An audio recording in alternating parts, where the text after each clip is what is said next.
Over this past summer, track and field star Noah Lyles had called out the NBA community on their use of the term world champs, despite the league being filled with American teams, with the exception of the Toronto Raptors. As expected, this comment got a ton of hate thrown at Noah Lyles, who may have felt a little vindicated when Team USA was eliminated from the FIBA World Cup. Now, that loss may have also helped fuel LeBron James to recruit fellow American All-Stars to join Team USA for the 2024 Paris Olympic Games, which is very reminiscent of the last time a men's USA basketball team was massively embarrassed on the world stage, which of course led to the creation of the Redeem Team in 2008, 16 years before the 2024 Paris Olympics.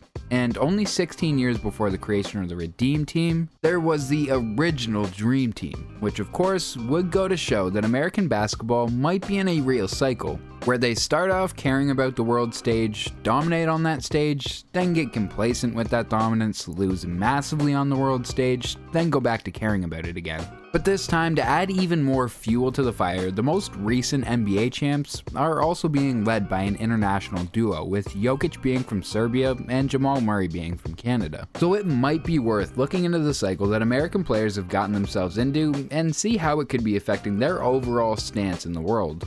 The entire cycle with Team USA basketball kind of goes back to the introduction of basketball into the Olympic Games back in 1936, at which point, of course, America was dominating the games, winning 7 straight gold medals up until the 1972 Munich Games, where the Soviet Union had finally uncrowned them and took home the gold. Team USA was able to bring back the gold next year in Montreal, but thanks to the next 2 Olympics being in Moscow, then LA nearing the end of the Cold War, the Soviets and Americans didn't face off until the 1988 Seoul Olympics, where America was handed another gold medal loss from the Soviets, which at the time was seen as a massive upset, not only for basketball, but just how things were playing out on the overall world stage. This put pressure on Team USA and the NBA to allow pros into the next game, which David Stern was all too happy to oblige to, as this was a great way to put their stars on the international stage and show out, which, as everyone knows, is exactly what happened, beating the Cuban team 136-57 in their very first official game together in an Olympic qualifying event. The team proceeded to run through the rest of the competition in that qualifier, with their closest game being a 127-80 game against Venezuela. And after that, it was on to the Olympics, where that dominance would continue, with the team going on to win every single one of their games on their way to the gold medal, winning those games with an average point differential of 44 points. But although the Dream Team did bring back American basketball to its height for the next 2 Olympic Games, it may have had the unintended consequence of bringing out a lot more international talent, as this really was the first time that the best players in basketball were put on the world stage for everyone to see, which presumably included a lot of international fans that were now inspired to take up the game of basketball. And while this was happening, American-born NBA players forgot the importance of competing on the world stage and focused on winning in their own leagues, which is completely understandable.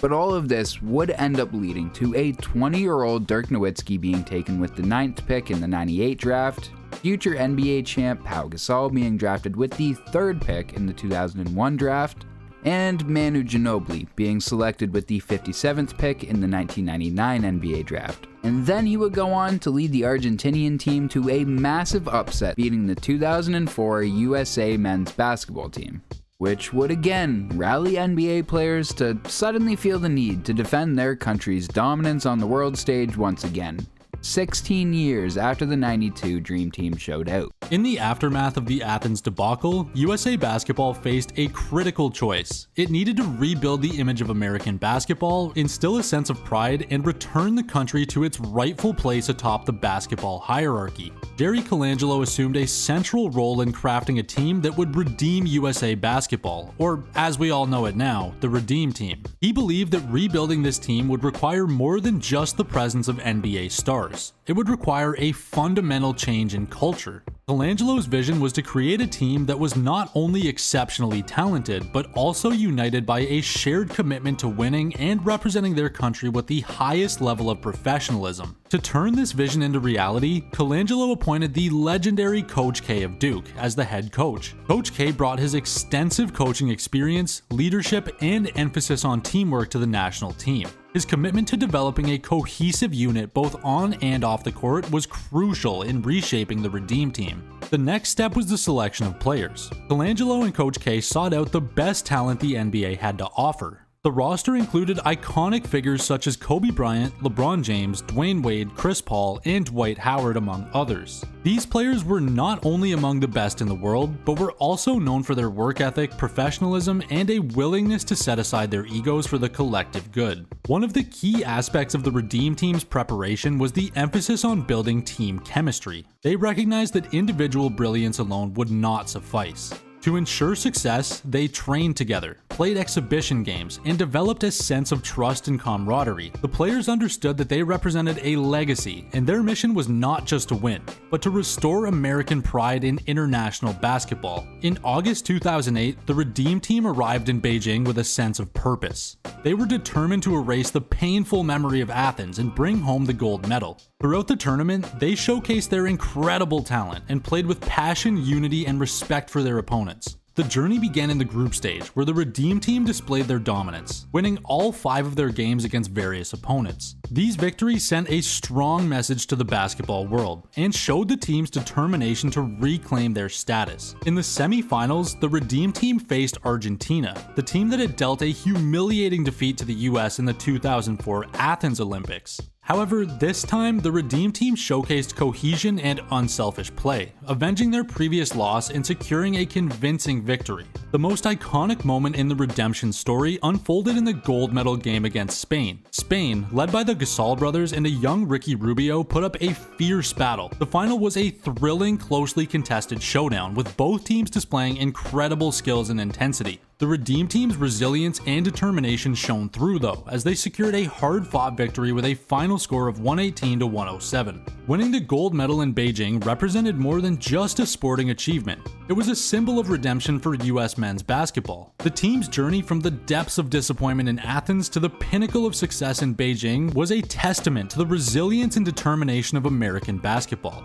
It showcased the ability of a group of elite athletes to come together, put aside personal egos, and play as a united, well-coached team. While USA Basketball has actually kept it rolling in every Olympics so far, almost 16 years after America was redeemed, the perception of the skill difference between Americans and the rest of the world is at an all-time low. Top 5 players, Jokic, Giannis, Luka, and Embiid, all hail from outside America. This has led to bold claims such as the world is caught up to America and others of that nature. Well, given that the 16-year cycle is about to reset, we think it's only natural that LeBron's new dream team winning on the world stage will actually ignite the American players to take back their own league. Players like Jason Tatum, Devin Booker, Anthony Edwards, and a bunch more have been waiting to take that next leap up. And an Olympic run under the mentorship of all-time greats like LeBron, KD, or Steph would do wonders not only for development but for confidence too.